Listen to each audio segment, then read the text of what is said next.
Conspiracy theories, eh? Wait till you get a load of this.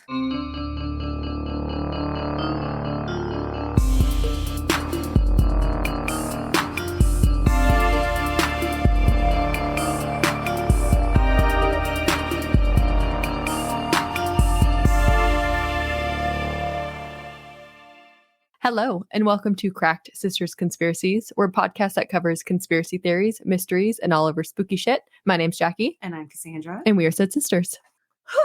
Doggy. Okay. What's up? Oh, it's another glorious Tuesday. It's a Monday Tuesday for me because I had the day off yesterday. It was Labor Day to put us in context of the calendar. It is now September. We have entered the Burr months. This is my favorite time Hot of as year. shit outside. What are you talking about? September, October, November, December. Because it ends in Burr. BER months. They meant Burr. No. This is California. It won't be cold until February. So. That's true. Okay. But we're entering spooky season. I'm very excited about that. Yeah, I started collecting more Halloween decor this weekend as I do every year, because I think I have more Halloween decor than I do Christmas decor at this point. So that is what's eating at my soul because I'm in the middle of moving. I don't get to buy decor. I know. And I don't get to decorate or participate in Halloween. Halloween. Or participate because I'm moving on Halloween Day. This is the first year I will not be doing anything for Halloween. I guess I'm gonna stop looking at my Morticia costume. I know, we're never gonna fucking be the Addams. I was like, oh, we're gonna suck it up and so excited. Pull it together for you for your last year down here. And then I was informed today that will not be the case. So I might just have to be Lulu Dallas or just be a sad person. Be whatever whoever you wanted to be. I'll probably just be a sad version of myself. I was priming Evan. I'm like, once the end of the year comes, so does that depression. Do you need to talk? I will eventually. I have 8 weeks until you leave. It's okay. Would you like to hear about my shit of a day? Sure. I haven't even told you yet. Oh, no. So it started at 6 a.m. when I had to wake up because I had court today. Oh. That I kept thinking was going to get canceled and it fucking didn't. So that took me till noon. But right before I left for work, because Trigger has been scratching incessantly and he has terrible skin, just like Alex. Yes, he will eat himself alive. And so it's driving me insane. So yesterday I gave them all a bath. I did like a double shampoo plus a conditioner because I heard if you only do shampoo, it like takes away their natural oils. You have to do conditioner. Can you do like a colloidal oatmeal bath for dogs? Is there something like that? I don't know what colloidal means. So my poor child and I both have eczema. And so colloidal oatmeal, it's like a skin soothing. Oh. So I think they have some stuff like that for dogs. They do. Almost all of the shampoos and conditioners have like oatmeal base. So that's what I have for sensitive skin dogs and all that stuff. But I washed them all yesterday and it's not fucking helping and it was driving me insane. So this morning I'm getting ready to leave. And he's just going to town. So I went to scratch where he was scratching and I decided to look and I saw something and I'm like, oh my God, is this a flea? So then I start panicking. I'm like, is that why he's been scratching incessantly? And I just haven't put two and two together. So I'm like, oh my God, he has fleas, which means all the dogs have fleas, which means my house is infested in fleas. So I panicked. And then I was very itchy on my drive. Of course. So then I testified, went to court. And then afterwards, I went home and I called my vet and I'm like, hey, what do I do? And they're like, well, you can probably easiest is to get a flea treatment. Yeah. I said, okay, well, what do I do? She goes, well, you can go to Teresa's or you can go to a groomer. A lot of groomers will have it. So I hung up on her. I called my groomer and I'm like, hey, I need an emergency appointment for Trigger. And she's like, yeah, we do that. That's fine. Bring him in. So I fucking jam home, get Trigger, bring him in. And I'm like, oh shit, if he has it, do my other dogs have it? She goes, well, yeah. I go, can you fit in 3 dogs today? And they're like, we will. I'm like, thank you so much. So then I had to leave him, go home, get the other 2 dogs, go back, gave her all 3 of my dogs. And I'm like, it's in my car. So then I went across the street and I got my car detailed and shampooed because that's all it takes to kill them. It's very easy to kill fleas, I guess. So then I did that. So I had to wait an hour. So I'm just kind of hanging out. And then that's done. So then I jam over to Teresa's they have this flea and tick spray that like kills them. You can spray it on any surface. So I'm like, okay, I need this and I need the pills that they take. The preventative. Yeah. Oh, The preventative one. line or It's the other one. It's with an N. Whatever. I can't think Flea of what it's called. medication. So I'm like, hey, I need this. So like, well, it's prescription only. I go, well, that doesn't fucking work for me. So then I call the vet back and I'm like, hey, do I have to have a dog assessment, whatever the fuck it's called? And she's like, yeah. And I go, for all of my dogs? She goes, yeah. I go, cool. When do you have an opening? She goes, October. I'm like, go fuck yourself. So then I called Pet Positive. I'm calling all these places. And like, we have walk-ins at 5. I go, that doesn't fucking work for me. So then I went home and I sprayed my entire house in that stuff. Luckily, it smells good. They make it scent nice. So I did that over my entire house.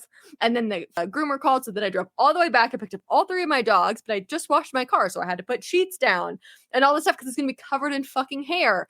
So I pick them up. I take them back home. Then I'm like, I'm fucking starving. So I go and get food. Then I come back. I'm like, I haven't edited. I haven't done my notes. So I had to fucking do that for an hour. And I realized our fucking episode didn't record. And I'm like, I'm so tired.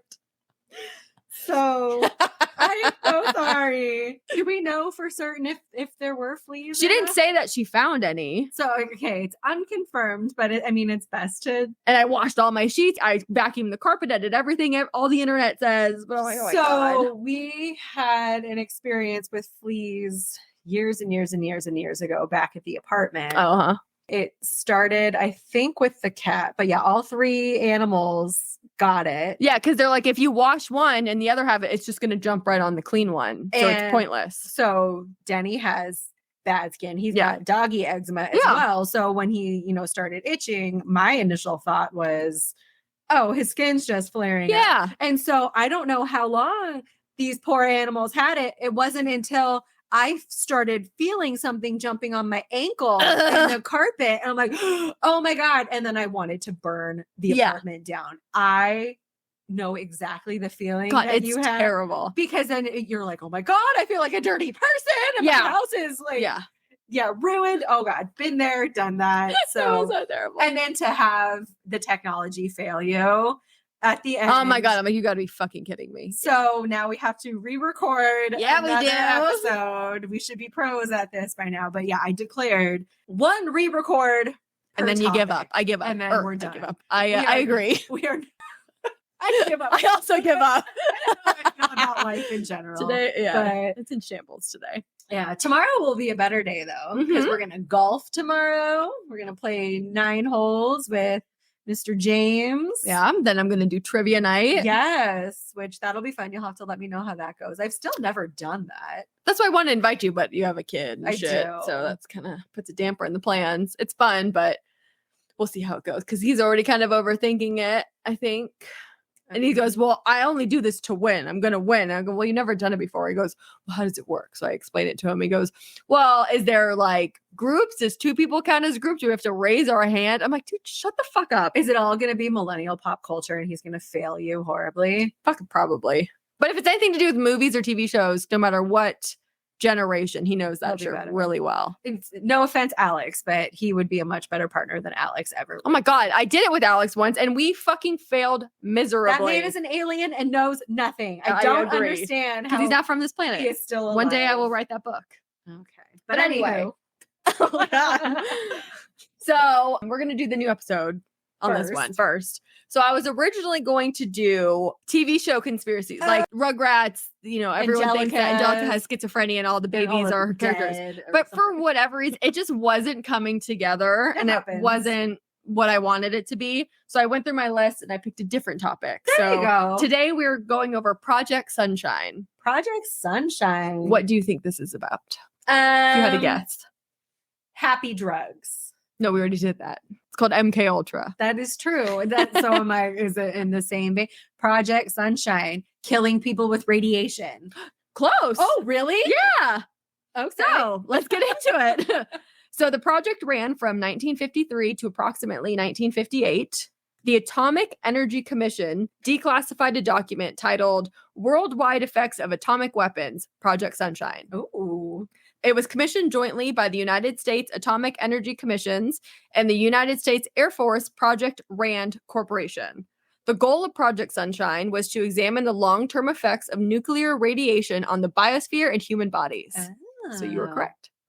Because I was just thinking radiation from the sun. Bright lights, yeah. So they wanted to measure the global dispersion of SR90 by measuring its concentration in the tissue and bones of the dead, specifically the tissues and bones of younger people. Ooh. SR90, or strontium-90, is produced commercially through nuclear fission for use in medicine and industry. It's also found in the environment from nuclear testing, as well as in nuclear reactor waste. So it's something that's a byproduct of something else that's created. Radioactive decay is the only way of decreasing the amount of SR90 in the environment. So just letting that shit run its course. Yeah, through time. And then SR90 can be inhaled, but ingested in food and water is the greatest health concern. Once in the body, SR90 acts like calcium and is readily incorporated into bones and teeth, where it can be used to cause cancer of the bone, bone marrow, and soft tissues around the bone. So that's why, like, if a water supply is around one of those areas, you're fucked. Exactly. And then you grow like a third eye. Or a third whatever. Limb? Yeah. I've seen some weird things on the internet, okay? All right. So who started this? There's a dude named Dr. Willard Libby, and he was the Atomic Energy Commission's commissioner. I thought that was funny. And he was a chemist, most notably known for the development of radiocarbon dating. That's the shit that archaeologists and scientists use to come up with the age when they find bones or bodies. And stuff. Okay. Also known as like carbon dating. That's a separate function of it. And so he was the leader of Project Sunshine. On January 18th, 1955, there was a secret meeting in which Dr. Libby said that there was insufficient data regarding the effects of fallout due to lack of human samples, especially samples taken from children to analyze. Libby was quoted saying, quote, "I don't know how to get them, but I do say that it's a matter of prime importance to get them, and particularly in the young age group. So human samples are often of prime importance, and if anyone knows how to do a good job of body snatching, they will be really serving their country," end quote. That's just soliciting a whole host of Body snatching is illegal. questionable people. Yes. That's what he really said. That was his quote, yeah. Jesus. It was in a secret meeting and this was leaked after the fact, but that's the shit that he said. Okay, so who or what was tested? They wanted young bodies, like I mentioned earlier. Stop saying young bodies. That sounds terrible. Babies, children. It only gets worse from here. Whose developing bones had the highest propensity to accumulate SR90 and thus had the highest susceptibility to radiation damage. Okay. Because the way that I read it is the younger you are, you don't have outside issues. You don't have bad health. You don't have bad eating diets. You don't have anything. You're just kind of born. So what it is at its purest form. Sure. And then you get fucked along the way. Yes. Got it. So more than 1,500 cadavers, many of them babies, were gathered from half dozen countries from Europe to Australia in the 1950s for the studies on the effects of radiation conducted by the now defunct Atomic Energy Commission without parent permission or knowledge. Oh. So I'm just going to go exhume this baby body over here? It was bodies that died in the hospital settings. And it's the 50s. So let's say grandpa dies in the hospital. They just take his body. They don't tell you about it. Let's say you have a stillborn. They take the baby and they send it off to researchers and they don't tell you. But like, what if I'm one of those, like, I want to do something with the remains, as one does? You didn't have that choice back in this time? Yeah, it gets worse. Don't worry. So the researchers used babies and children because they, as I mentioned earlier, provided the best measure of the amount of radiation in the body that was due to fallout rather than from ingesting food or other sources. According to the documents, all of the babies or subjects had been stillborn in the early to mid 1950s, and none of them had died from radiation treatments. They wanted that very specifically known. Okay. Of the collected 1,500 samples gathered, it was reportedly only about 500 were actually analyzed. So a third of them. What they did with the remaining 1,000 bodies, I don't know. I don't want to know. I don't think. In June 2001, there was a report in the British Daily Mail newspaper that claimed British scientists had obtained children's bodies from various hospitals and shipped their body parts to the United States during the 1950s and 1960s to be used in these experiments. After tests, the remains were cremated and the radioactivity in the remains were then measured. So they would turn them to ash and Yeah. then measure that. Oh, so okay. So they're not just poking a dead body. Just stealing dead bodies. Just see that. Okay. The newspaper report also stated that for over 15 years, hospitals in Britain, America, Canada, South America, Hong Kong, and Australia gave 6,000 bodies, of which almost 50 came from the Central Middlesex Hospital in London, the Royal Hospital for Sick Children, as well as the hospitals in Bristol and Glasgow. Those were like the biggest donators. Glad I'm on this side of the pond, I guess. I know. Bones from deceased babies were retrieved. You said you wanted me to stop saying the other one. I told you. It's all terrible. You're right. They were retrieved from countries all around the world. They were ashed and then measured for radioactivity, and those results were then reported back to U.S. researchers. Got it. A British mother claimed her stillborn baby's legs were removed by British doctors, and to prevent her from finding out what happened, or that they literally took her baby's legs, she was not allowed to dress the baby for the funeral. She had asked if she could put a christening robe on her daughter since she had not been christened, and they told her she was not allowed to. And she said, quote, "No one had asked me about doing things like that, taking bits and pieces from her," That's end quote. Awful. Yeah. I have conflicting feelings, but still, it's all awful. I just about how to handle that situation. Maybe ask. Yeah. Like, because there's people out there that are sciencey or that have a knowledge for the general greater good. So if you ask, I'm sure people will say yes. But Like, that needs to be your you can't just take my baby that was a stillborn, cut its legs off, and then say, yeah, you can't do what you want. And by the way, I never fucking asked, but here's... Yeah, it's different if you have the mother's consent to donate for, Exactly. Because, scientific donating your purposes, body to whatever. science is That's a very totally common thing. And this is the weird shit that they would do with it. And that's fine if you have a consenting well, yeah, person. you make your peace, like you're under the impression that you're doing something for the greater good to help further scientific development. What actually happens, you don't know, but that is the thought that you are left with, that you are giving back to the world by.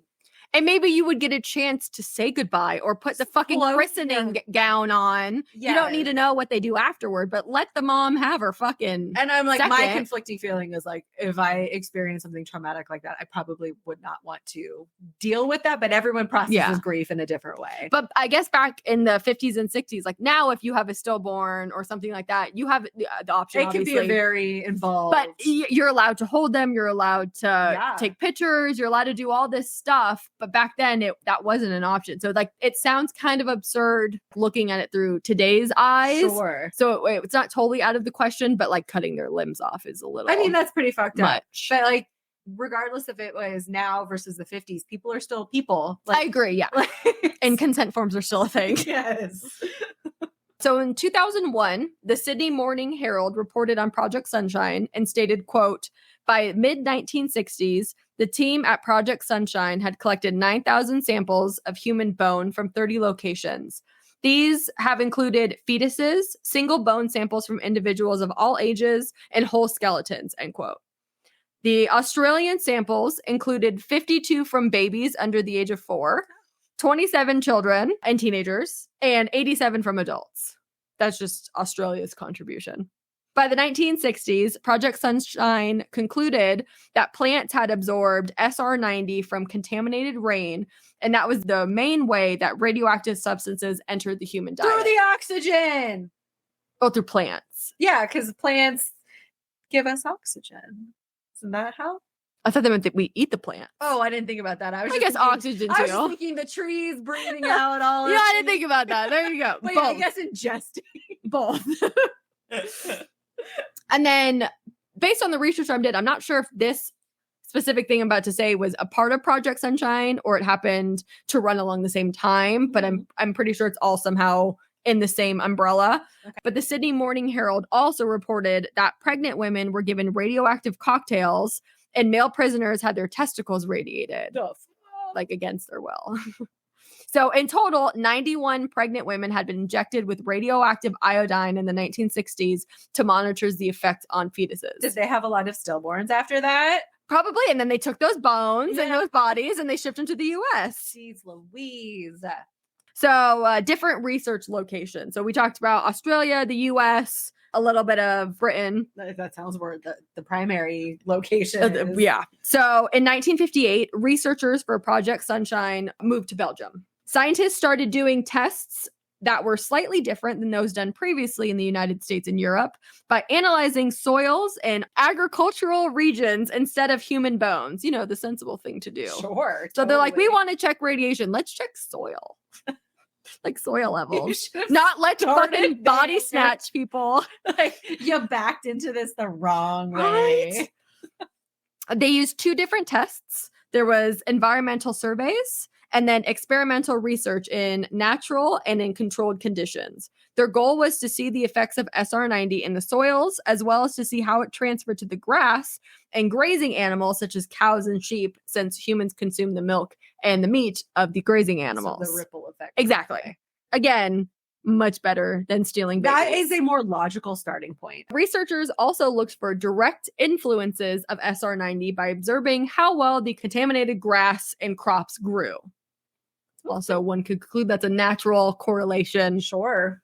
In a 1957 article, Dr. Whitlock, who was the director of health and education of the National Dairy Council in Chicago, Illinois, he discussed the impacts of SR90 in the cow's milk consumed by humans. He concluded that the effects of SR90 would not be detectably harmful to the general populace of the US. Oh, okay. So they're kind of doing all of these crazy tests. Not saying that SR90 is good for us in any way. Even in 1 year, it tripled by 50% the amount in the atmosphere and shit. So it's not good. It is still a byproduct of radio activity shit. Yeah. Radioactivity. But it's like after these studies, they're like, it's not that bad if you consume a little bit. So it's like they could have done all of this without the horrific shit that they did. Without all of the dead babies. And trauma. Jeez. So now we'll finish it up with the investigation. So in May of 1994, the Washington Post reported, quote, although some studies on Project Sunshine were published in the 1950s, most of the details about the Chicago Baby Project, which was another name for it, Chicago Baby Project, were contained in secret government documents that were declassified only 1 month ago. So that would have been April of 1994. In June of 1995, President Bill Clinton started the investigation into the project. A presidential advisory committee on human radiation experiments released classified documents from the Atomic Energy Commissions, which showed that scientists working on the Project Sunshine were aware of the dubious ethical and legal grounds which their research was being conducted. Was there any question about the ethics surrounding that? No, but to the public, they had no fucking idea. And they went, that doesn't fucking sound cool. One doctor involved in the research, his name was Professor Gavin Arneal, defended the actions of the project and stated, quote, it was ethical at the time it was conducted, and it was vital in exposing the risks of nuclear fallout, and parents were better to remain in blissful ignorance, end quote. Yeah, I don't believe that. The advisory committee noted in the opening pages of its final report that the ethical and moral issues in reviewing programs such as Project Sunshine revolved around the government's attempt to serve two critical purposes. Safeguarding national security, which is a fucking blanket That's a bullshit. get out of jail free card. If you don't want to say something, you say it's a matter of national security. You don't have to fucking say it.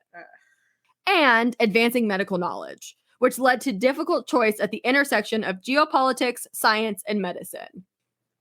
The investigation basically stated that all involved parties had full knowledge of the legal and ethical issues with the project, but they continued anyway because they didn't give a shit. Of course. Project Sunshine was not publicly released until the 1990s. Oh, wow. So 40 years later, they were able to keep it a secret.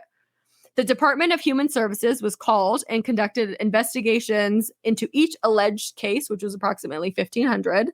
The government was then forced to provide counseling for over 1,200 people over the removal of body parts and bones from dead relatives without their knowledge or consent. The therapy bills, good God. Right? It's not cheap, man. And I just want to end it with, I watched a video on YouTube from Prism of the Past. That's like the name of the channel that I watched. And she gave me a lot of like statistics and stuff. So if you wanted to dive even further into it, you can go listen to her, but I think she deserves some credit because I did steal some of her shit. There you go. I spent a good majority of the later half of this conversation trying to remember any of the countless dead baby jokes that would like arise in middle school. Yeah. Was that a big thing? It with was. the boys in your circles?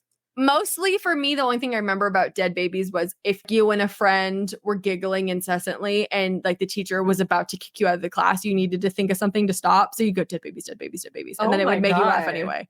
You didn't do that? I did not. But I was also not the one ever getting in trouble say, for did being you have social in friends? class.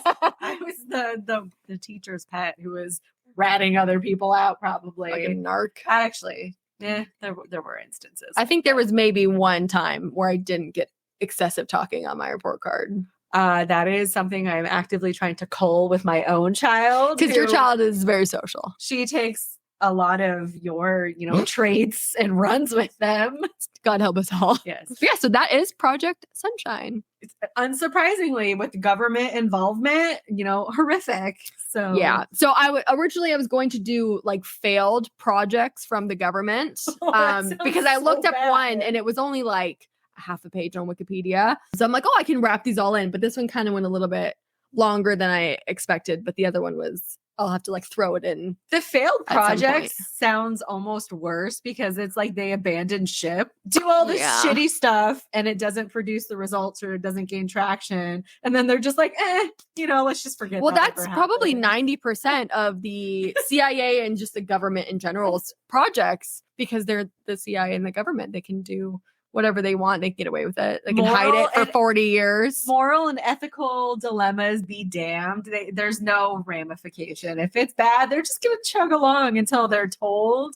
Because I feel like they work under the ask for forgiveness, not permission. Yes, a lot of the times. God. But luckily, the main guy, Dr. Libby, he's dead now. So maybe Serves you right. for the fuck's I sake, hope I someone hope, removed your legs post-mortem. I hope they took his bodies, put him into ash, and fucking detected his radioactivity and that shit. But yeah, Well, that was horrifying. Thank it you. was. You're welcome. And it has such a cheery name. Project Sunshine. I had to know. Fun fact: did you know the video game Fallout? Yes. The bald guy. Yeah. Did you know why he's doing that? And I did a pose where I'm winking one eye and Is he and my trying thumb to up. like cover something up with one eye in the distance? Technically, yes. So An do you atom know? bomb in the distance? Do you know how to measure if you're too close for a nuclear explosion? I do not, because we live in the 2000s. I was not around in the 1950s, 1960s. Well, if you weren't, I sure as fuck wasn't. Right? So no, we didn't have nuclear drills and shit. Like, I don't know what schools you went to, but we definitely did. where you had to gauge if you were like, Well, they taught us that. Mom did that. She used to tell me, she said it was so stupid. She was in like grade school and they had, because she was in school in the time of the bombs, I don't know. They had like nuclear drills where she's like, you know, they'd sound the alarm. It's kind of like earthquake drills where you get under a desk and you hold your neck. She goes, what Yeah. the fuck is that going to do if you get vaporized? right? But it made everyone feel better. But anyway, I digress. The way to check if you are absolutely fucked is if you put your arm out, you close one eye. If your thumb covers the entire mushroom cloud, you're at a safe distance and you're fine. If not, you're fucked. So the game is called Fallout. It's nuclear fallout, and the guy is fucking testing to see if he's close enough to the nuclear fucking fallout. I didn't know that. I knew it was, nuclear related. I don't know what the game is, but yeah. I think Evan might have played that for a while. Sounds He had a like shirt something. with the dude on it. No, never. No. So if you ever find yourself and a bomb goes off, do that. Yeah, no. We have earthquake drills and fire drills. That's what I remember growing up. And then Grayson has that sprinkled in with active shooter these days. But yeah, We had a touch of the active shooter. nuclear, at that point, yeah, what are you going to do? Yeah, you're going to be, Just- it's like pink mist or whatever they call it. Yes, that's terrible. Anyway, what are you going to cover next week? I'm sure you've given it zero thought. I have given it absolutely zero thought. What episode will it be? So your episode is going to be episode 24. Oh, so we do have one more before We do. our 25th episode. Yeah, so we've decided, I don't think we've announced it yet, for our 25th episode, because we wanted to do something kind of special and commemorative, we've decided to do a special called Killers Quarterly. Wow. I already forgot. So basically what we're going to do, it's going to be a special episode where Cassie and I talk about serial killers. We're going to pick a serial killer and kind of do a deep dive and about them, some fun facts, just to kind of like change it up, give you something special. And we're going to do it quarterly. So it's going to be the 25th episode, 50th, 75th, etc. There you go. It's very exciting. I'm super excited. Something different, just branching out and exploring a little bit more. There's going to be a different intro song. So if you hit play on the episode and you think, what the fuck is this? Don't worry. Just You're roll in the with right it. place. It's still going to be there. But in advance of that, yeah, we will have one additional episode to record. I was looking for my notebook, which I am not going to spend more than half a second looking for. But I think I'm going to do the Mandela effect. Ooh, okay. Yeah, it's that good. one has been on the list. Yeah. And I was earmarking that because I guess voluntold Evan that he was going to be the one presenting it. I thought he wanted to have more involvement, but he said absolutely not. That sounds about right. So Mandela effect. Cool. Yeah, let me just make a note of that so I don't forget. While you're doing that, so if you want to reach us, we have a Patreon that none of you subscribe to. It's only $1, $3, or $5. You can, y'all. we've basically given up at this point. So you can do that. You get access to exclusive content, video of us, so you can see what we look like, etc. We have Instagram at the same name, Cracked Sisters Conspiracies. That is where we are probably most active. I post every week of the episodes. You can send us DMs, episode suggestions, feedback, but nice feedback. We also have an email that no one uses except us, but it's crackedsistersconspiracies@gmail.com. We still haven't gotten an email yet. I'm waiting on one specific person. But yeah, you know follow who you us are. on Instagram at the very least. Yeah. We're at 467 followers. Oh, wow, that's pretty good. But we need to improve that. So tell your friends, but not anyone that actually knows us. We're on YouTube now. You can't see our face. It's just a video. But if you want to see our face, you have to pay for that. And I'm still working on the logistics for the TikTok. Yeah. Because we got to get on that. But like the quality of the videos that we have, I'm like, it's okay. You need like a ring light. Is it? Yes. We're working on it. We're TBT. working on it. And then, yeah, those will be just little teaser snippets. Sneezers. But we're trying to permeate all of the social media platforms eventually. To get you guys a little bit more interested in our lives. I mean, not that they're super interesting. It's pretty pathetic at this point, but hey, one person's misery is another's something. Enjoyment. I don't know. On that beautiful note, Stay cracked, y'all. and have a great day.